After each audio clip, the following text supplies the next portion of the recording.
Hi అండి, జై శ్రీరామ్, శుభోదయం. ఈరోజు కొత్త విత్తనాలు పెడుతున్నాం. విత్తనాలు పెట్టుకోవడానికి ఈ కాలం చాలా అనువైనది. వర్షాకాలం దాటిన తర్వాత మనం ఇంచుమించుగా అక్టోబర్ దగ్గర నుంచి ప్రారంభం చేసుకోవచ్చు విత్తనాలు కొత్తవి.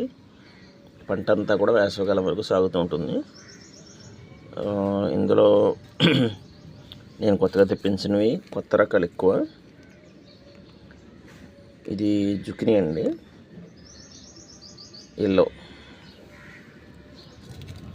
ఇది పాక్సోయ్ అని క్యాబేజీ రకం అంటే, ఇది కూడా ఇంచుమించుగా పాలకూరలో ఉంటుంది చూడడానికి. ఇది కొత్త రకం. బీరలో మనకి నేతి బీర గ్రీను, నేతి బీర వైటు, మామూలు బీర ఉన్నాయి మన దగ్గర. ఇప్పుడు గుత్తి బీర వేస్తున్నానండి. ఇది కొత్త రకం నాకు. ఇది సరదాగా కలెక్షన్స్ కోసం బ్లాక్ చిల్లీ అండి, నల్ల మిరప. వైట్ కలర్ మిరప ఉంది మన దగ్గర. ఇంకా గ్రీన్లో చాలా రకాలు ఉన్నాయి. పొట్టి, పొడుగు, లావు, బజ్జీ మిర్చిలో 2 రకాలు ఇలా ఉన్నాయి. చాలా రకాలు ఉన్నాయి, 10 రకాల వరకు ఉన్నాయి.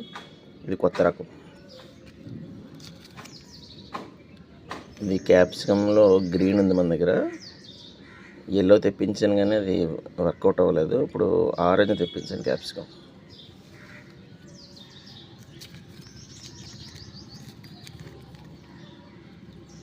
ఇంకా ఇందులో దోస అండి. ఇది ఫుల్ ఎల్లో కలర్ అన్నమాట దోస. ఇది లిట్యూస్, చాలామంది తెలిసి ఉంటుంది. ఆకుకూర ఇది కూడా. ఇంకా మిగిలిన వాటిల్లో శంఖాలు నాకు చాలా ఇష్టం. పాపం చాలామంది అడుగుతున్నారు శంఖాలు. అవి ఎప్పటి నుంచో తెప్పిద్దాం అనుకుంటున్నాం కానీ విత్తనాలు ఈ కాలంలోనే వస్తాయి ఎక్కువ. నన్ను చాలామంది అడిగారు, పార్సల్స్ పంపించాను కానీ అవి చిరిగిపోవడం, కొన్ని ప్యాకేజ్ చేయడం సరిగ్గా లేకపోవడం వల్ల మరి ఏంటంటే కాగితంలో చేశాను. ఇలా కవర్లో చేసుంటే బాగుండేది.